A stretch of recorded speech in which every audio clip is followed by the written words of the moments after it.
Una noticia. Volvemos a Oriente Próximo. Nos atiende Harel Choref. Él es un historiador, investigador del Dayan Center. Él está en la Universidad de Tel Aviv. El misterio, los túneles. Él nos va a ayudar a entender el misterio. ¿Qué es lo que hay debajo de Gaza?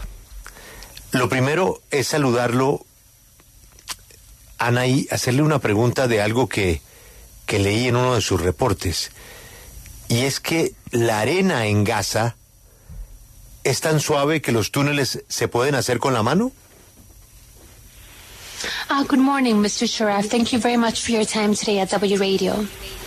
And we want to discuss all of these tunnels with you. And we want to begin by asking you about something that you mentioned in one of your articles. And it's that the sand in Gaza is so soft that a tunnel could be built with somebody's hands. That is correct. It's much easier than in other areas. For example, our northern border with Lebanon, where the soil, where the terrain is rocky, and you need to dig through solid rock. In the Gaza Strip, we're talking mainly about dunes and sand, although in some areas it's rocky as well. But yeah, most of the area is very sandy and very easy to dig in. Dice que es correcto, que es mucho más fácil en la franja de Gaza crear estos túneles por el terreno arenoso que en otras áreas, como por ejemplo el norte, en el Líbano, donde el terreno es mucho más rocoso. Entonces, en el norte hay que cavar una roca sólida, mientras que en la franja de Gaza son principalmente dunas y arena, aunque también tiene áreas rocosas, pero la mayoría del terreno es arenoso, así que eso lo hace más fácil. Ana, ¿cuál es la verdad? Porque oímos muchos cuentos de lo que se conoce como el metro de Gaza. Es decir, que serían túneles como los de un metro, un subterráneo. Pero ¿cuál es la verdad? Esos túneles, ¿a dónde llegan? ¿Y qué es lo que hay a donde llegan los túneles? What is the truth about what's underneath Gaza? Some people mention there's a subway of Gaza filled with tunnels. But what is the truth about these tunnels? You enter and you end up where? And where you come out, what is it there? What is there something there?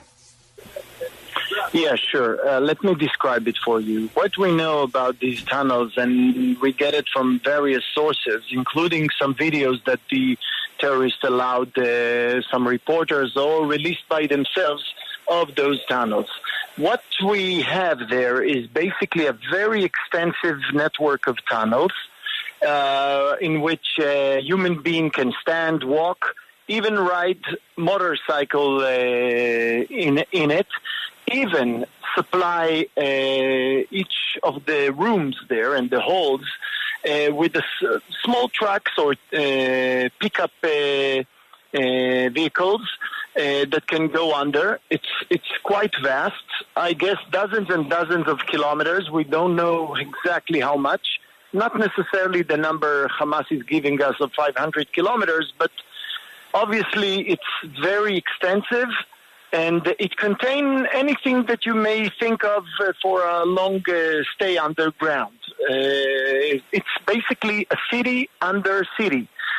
So under the city of Gaza, of course, and it contains anything from firing shafts of missiles all the way to entrances and exits for guerrilla fighters to pop out and attack surprisingly, or to surprise the IDF, as well as supply rooms and showers and sewage and electricity and ventilation systems, anything that you may need for a long stay underground.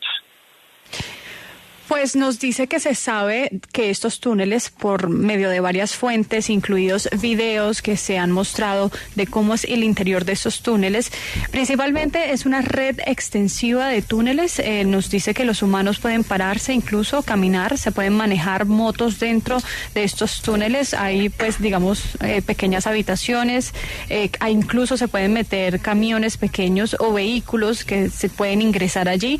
Nos dice que son docenas y docenas de kilómetros. No saben exactamente cuántos, dice Hamas que 500 kilómetros, a lo mejor no esa cifra, pero sí es bastante extensivo, bastante largo. Nos dice que incluye muchas cosas bajo tierra para garantizar una estadía a largo plazo. Dice que es casi que una ciudad debajo de una ciudad. Pueden tener ahí misiles, hay bastantes entradas, bastantes salidas, donde pueden salir e ingresar distintos militares para evadir al ejército israelí. Nos dicen que tienen duchas, tienen electricidad, tienen un sistema de ventilación, cualquier cosa que uno se pueda imaginar que se necesita para permanecer allá abajo en un largo periodo de tiempo. El ejército israelí asegura haber golpeado 400 objetivos militares en Gaza en las últimas 24 horas, donde han muerto 700 palestinos. ¿Sirven de algo los bombardeos para destruir esta extensa red de túneles donde opera Hamas? Israel has said they have attacked close to 400 military targets in Gaza in the last few hours, that close to 700 Palestinians have died. Do these bombs, these attacks, harm in any way the tunnels that we're talking about? Well, yeah, at least partially. For example, the firing shafts are exposed to the air. They're supposed to be opened when the Hamas wants to shoot missiles towards our cities and civil centers. So these things are quite exposed, especially after they're firing something. So any military, advanced military today around the world knows how to locate those exits of missiles and to attack them immediately afterwards. So it's basically to attack part of the tunnel. That includes also bombardments on other entrances of this system. And I think the effect of it depends really on how deep the bomb went down to those tunnels. However, there's no, of course, substitute. There's no other way to destroy it other than to be above them really and to have the opportunity to fundamentally find the at least some of the entrances and to attack the tunnels under with the special measures and other measures that Israel is preparing for the past decade. Pues nos dice que parcialmente sí se pueden destruir estos túneles. Por ejemplo, lo que debe permanecer abierto para disparar misiles, eso queda expuesto, entonces se puede afectar con un bombardeo israelí. También nos dice que pues los militares en el mundo saben bien cómo atacar estos sistemas que se ven expuestos y pueden verse afectados con los bombardeos desde el aire. Las entradas, por supuesto, también pueden ser localizadas y afectadas en un bombardeo, pero nos dice que en efecto no hay otra forma de atacar estos túneles sino desde arriba y encontrar pues alguna entrada y atacar el túnel desde ahí. Nos dice que pues la única forma de atacarlos es esa y atacar las entradas y localizarlas. No hay ningún otro sustituto o forma de hacerlo. Los israelíes o el ejército israelí está preparando medidas especiales o ha preparado a lo largo de los años medidas especiales para poder atacar estos sistemas y estos túneles que tiene Hamas. Con esta compleja y extensa red de túneles que conocemos que posee Hamas, que nos está contando nuestro invitado, imagino que eso ha requerido una gran inversión económica. This complex tunnel network that Hamas has, we could conclude that has required a great economic investment to be able to have that. That is absolutely right, and I think a very central issue, particularly to the donor country, goodwill country in Europe and other places, that they donated money for the reconstruction of the Gaza Strip for all sorts of really good purpose goals, but they need to know that most of their money went down to those tunnels. The methods for disguising this money and basically diverting it to the military infrastructure of Hamas, which, have no mistake, cost many hundreds of millions of dollars, above $1 billion for sure, already were invested in this tunnel system. And I guess when we will have a better understanding of the tunnels, we could even estimate exactly how much they cost. I can give you a general idea. Any meter digged in those tunnels, and I'm not talking about the big holes. I'm just talking about the regular holes tunnels that's supposed to allow a person to pass through. Any meter would cost you something like $300, and that is besides the metal and cement and electricity cables and all the systems that I've mentioned before, which are extremely expensive, not to mention all the missiles and the explosives and all the rest of the things that are buried there and waiting for them to be utilized. All of this costs many, many millions of dollars. And we need to remember, we need to keep in mind that we're talking about a very poor population. Over 60% of the Gaza Strip population is poor. Therefore, this money was not invested in their well-being of these poor, but rather in this infrastructure. And it's very easy to do the calculation. It's not just a narrative that I'm telling you as an Israeli. It's anyone can do the numbers and understand that such an infrastructure, really unprecedented in the modern world, I think, would cost a lot of money. Pues nos dice que es correcto, que es una gran inversión económica la que ha hecho Hamas en estos túneles. Ese es el asunto central, porque nos dice que muchos países de buena voluntad, desde Europa y de otras partes del mundo, han invertido dinero o enviado ayuda humanitaria a la Franja de Gaza, y esto se ha invertido principalmente en la construcción de estos túneles. Así que él sí quiere decir que la mayoría del dinero que se envió a la Franja de Gaza para cumplir un buen propósito, pues terminó en la construcción de estos túneles y en la infraestructura militar. Entonces nos dice que sabremos cuánto se invirtió exactamente en estos túneles cuando tengamos un mejor entendimiento de ellos, pero nos dice que para hacernos una idea, cualquier metro en este túnel, no un hueco grande, sino los regulares que permiten pasar a una persona, cuesta $300, y eso sin contar el cemento, los metales, la electricidad, que todo eso es mucho más costoso, y nos dice que también sin contar con los misiles y explosivos que hay enterrados en estos túneles esperando a ser utilizados. Entonces nos dice que son millones de dólares que los que se ha invertido Hamas en estos túneles, y estamos hablando también de una población bastante pobre, ¿no? El 60% de la Franja de Gaza son personas pobres, y no se invirtió este dinero en ellos, sino en la infraestructura militar de Hamas. Es muy fácil hacer el cálculo. Nos dice que no es una narrativa israelí, no los dice porque él es israelí, sino que cualquiera puede hacer los números. El ejército de Israel es uno de los más avanzados tecnológicamente. ¿Qué tanto puede saber el ejército israelí del mapa total de los túneles? ¿O si todavía hay mucho margen para que sean sorprendidos por la extensión de los túneles? The Israeli military is perhaps one of the most advanced in the world.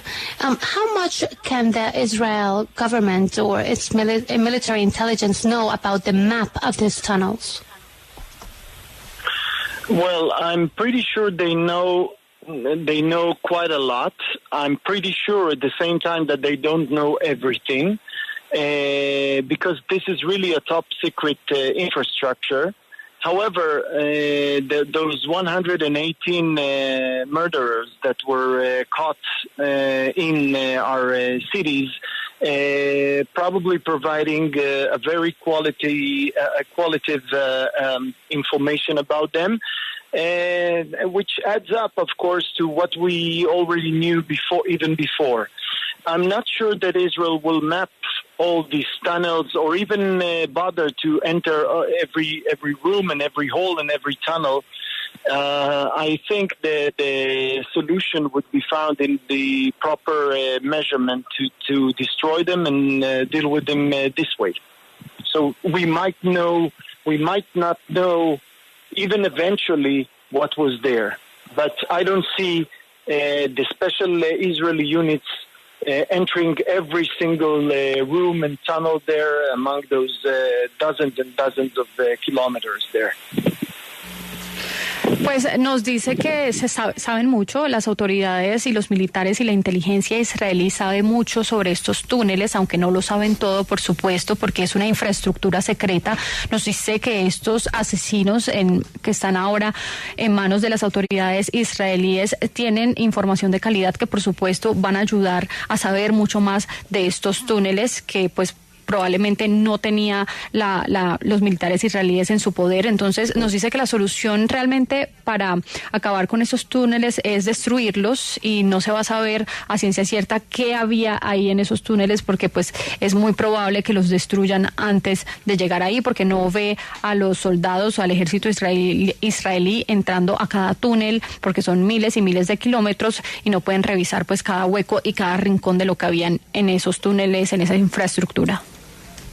Un alto funcionario de Hamas acaba de decir que tienen más de 35.000 soldados en Gaza que están a la espera que entre el ejército israelí. Y la pregunta es si están las fuerzas de defensa de Israel preparadas para entrar ahora a Gaza, a un lugar que no conocen. High-ranking official of Gaza has said that they have close to 35,000 Palestinians waiting in Gaza for the Israeli invasion. Do you believe that the Israel defense is prepared for this?